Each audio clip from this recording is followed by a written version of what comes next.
혹시 조상 중에 같은 일을 하신 분이 있으셨어요? 조상님들? 보통 이렇게 신내림이라고 하잖아요. 우리 할머니, 친할머니가 저와 같이 이렇게 손님들 보셨어요. 제가 어느 날 신병이 너무너무 도져가지고 힘이 들어서 어느 단골레를 찾아갔더니 이제 때가 돼서 신을 받아야 된대요. 신병은 여러 가지 종류가 있어요. 아, 내가 배우를 더 해야 될 것 같은데 내림을 받아서 무당을 하면 안 되지 하는데 그때부터는 이제 더 나를 때려 눕히더라고요. 그리고 배가 아파가지고 허리를 이렇게 하고 다녔어요. 이렇게 하고. 허리를 못 펴요. 배가 아파가지고. 그러니까 뭐 하늘이 무너지는 것 같고 땅이 막 그냥 다 막 막 쪼개지는 것 같고 정신이 없더라고요. 보통 하루에 몇 분 정도 상담을 하세요? 신인 시절에는 최대 한 40명 본 적이 있고요. 40명. 그러니까 새벽 6시부터 한 11시 정도면 40명 충분히 볼 수 있어요. 아, 기가 쏙 빠지셨겠네. 기가 이게 빠지는 직업이에요. 그러니까. 이게 연기할 때보다도 더 에너지 소모가 말도 못해. 아유, 아유, 뭐 좀 먹어야 돼.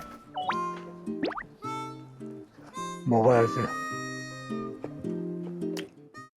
배우로서 안방극장을 종횡무진하다가 네. 갑자기 이제 무속인이 됐고요. 신당을 열고 여러 방송 프로그램에 출연하기도 했는데 이게 2015년부터 이제 쭉 해온 거예요.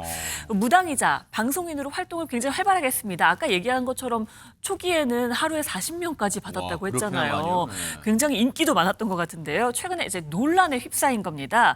수년치 수입을 국세청에 신고하지 않았다가 거액의 세금을 부과받은 사실이 지금 드러났는데요. 이게 알고 보니까 2021년까지 사업자 등록을 하지 않은 채로 신당을 운영을 해왔다고 하고요. 신당에서 얻은 소득을 신고하지 않아서 국세청의 조사 대상이 됐다고 합니다. 일단 이 사건은 세무서에서 2022년 세무조사 과정을 통해서 확인됐다라고 하는데요. 2018년부터 2021년까지 그러니까 5년 가까운 기간 동안 무속인으로서 받은 소득과 관련해서 이 종합소득세와 부가가치세를 내지 않았다라는 것이고 그래서 두 번에 걸쳐서 고지한 것으로 전해지고 있습니다. 뿐만 아니라 이 정호근 씨가 운영하는 이 신당에 대해서도 세무서는 점수럽으로 이제 사업자 등록을 강제로 등록시켰다라는 것이고요. 나아가서는 또 1년 6개월치 부가세가 이제 누락이 돼서 2017년 그리고 2018년 상반기 수입을 확인해서 부가세도 추가로 고지했다라고 합니다. 일반 국민이면 상식적으로 알고 있을 텐데 저 신당에 아까 하루는 많게는 40명까지 올 겸 뭐 이른바 돈을 낼 거 아니에요. 상담 비용이든 뭐든. 근데 그걸 받았다? 이게 무슨 그냥 좋아서 준 게 아닐 텐데 그걸 신고를 안 한다? 이거 언뜻 이해 안 돼요. 언뜻 이해 안 되죠. 왜냐하면 수익이 있는 곳에는 항상 세금은 붙는 겁니다. 그건 네. 뭐 어느 것이나 다 예외가 없는 그렇죠, 것이니까요. 그렇죠. 그런 차원에서 본다고 하면 언뜻 이해가 안 되는데 어쨌든 정호근 씨는 뭐라고 지금 해명을 하고 있냐면 네. 탈세 의혹에 대해서 본인이 고의로 그런 건 아니다. 모르고 그랬다 이렇게 지금 얘기를 하고 있는 상황이에요. 네. 그걸 왜 그럼 사업자 등록이나 세금 신고를 하지 않았냐라고 물었더니 면세 사업인 줄 알았대요. 그러니까 이게 네. 신당을 차리고 뭐 구슬하거나 아니면 뭐 점을 치거나 이러면서 이제 받잖아요. 복채라고 소위 얘기하는 거를. 근데 그게 면세인 줄 알았다는 게 지금 정 씨의 주장이에요. 좀 이제 뭐 착각을 했을 수는 있을 것 같은데 어쨌든 무속 활동이라는 게 면세 사업이라고 착각했기 때문이라고 해명을 했는데 이런 주장이죠. 신당을 차린 것도 본인 생각에는 종교의 시설이라고 생각했고 그래서 이곳에서 받은 돈은 소위 이제 부가세가 안 붙는 기부금이라고 생각을 했다는 거예요. 그러니까 보통 이제 우리가 교회에서 헌금을 내거나 이런 거나 아니면 뭐 법당에 가서 예컨대 뭐 불교의 법당을 얘기하는 겁니다. 거기 가서 예를 들면 기부금을 내는 것과 동일한 것으로 생각했다는 건데 그러면서 자신이 관련 세무 지식이 부족한 상태여서 기존 무속인들의 관행이나 그 말은 이것 조금 이제 논란이 되는 발언인데 무속인들의 관행은 그럼 안 냈다는 게 돼버리는 거잖아요. 관행이나 비전문가의 조언에 의존하다 보니까 점술 영역의 과세 대상이라는 걸 몰랐다라고 주장을 하고 있고요.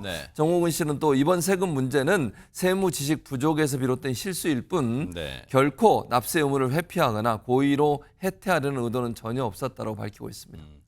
근데 보세요. 그러면 정호근 씨는 5년간 세금 안 낸 게 단순 착각과 내가 무지였어요. 무지함에서 비롯된 거예요. 그러니까 그럼 자기는 죄가 없게 되는 거예요. 어떻게 됩니까? 그렇지 않죠. 행정적인 사건은 상당히 어떻게 보면 기술적으로 하기 때문에 내가 알았든 몰랐든 간에 어떤 과세 처분이 되는데요. 제가 쉽게 우리 김명준의 뉴스파이터 시청자를 위해서 정리해 드리겠습니다. 네네. 물적 시설을 가지고 계속적 반복적으로 사업을 하면은 이런 무속인도 부가세 과세 대상이 된다. 최진봉 교수님이 말씀하신 것처럼 교회라든가 어떻게 보면 그 불교의 그 사찰 이런 케이스는 종교인 비과세가 되는 것과 별도로 이 부분 같은 경우에는 무속인으로서의 하나의 그 코드가 부과되는 영업입니다. 그러다 보니까 개인 사업으로 보는 거예요? 예, 부가세 그 어떻게 보면 부과가 되는데 네. 정호근 씨 같은 경우는 그 얘기 하잖아요. 신당을 촬영용으로 잠시 빌렸을 뿐이다. 이 말씀은 뭐냐면은 물적 시설 없이 인적인 어떤 용역만 저희가 하고 독립적으로 그런 사람 만나가지고 얘기했던 이 정도면 비과세입니다.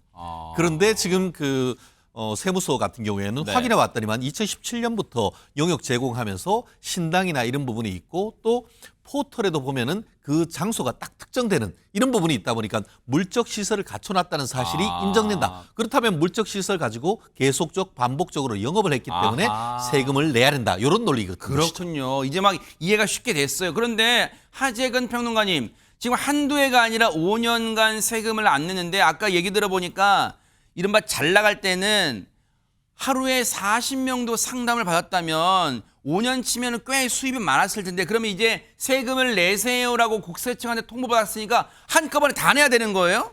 내는 건 당연히 다 내야 되는데 상황에 따라서는 분할 납부도 가능하고 정호훈 씨는 대출까지 받아가면서 일단 다 냈다라고 이야기하고 있는데 그러면서 이제 탈세 의도는 없었다라고 강조하고 있습니다. 네. 두 번에 걸쳐서 이제 통보를 받았는데 2022년에 받았던 과세 처분에 대해서는 당시에 이제 다 냈고 그다음에 작년에 받은 2차 처분에 대해서는 그때 대출을 받아서 상당액을 먼저 낸 다음에 자녀 세액에 대해서는 분할로 수개월에 걸쳐서 납부를 다 마쳤다. 이렇게 이야기하고 있는데 그러면서 앞으로는 더 책임감 있는 자세로 납세 의무를 이행하면 물론 공인의 위치에서 더욱 조심스럽고 모범적인 삶을 살겠다라는 입장을 밝혔습니다. 그래요. 그렇게 생각하신다니까 늦었지만 다행인 게 성실 납세는 모든 국민의 의무예요. 왜 세금을 제대로 내는 사람만 어리석은 취급 당하면 안 되잖아요. 바로 앞으로 다짐했던 것처럼 성실하게 납세하는 모습 본을 보여주시기 바라겠습니다.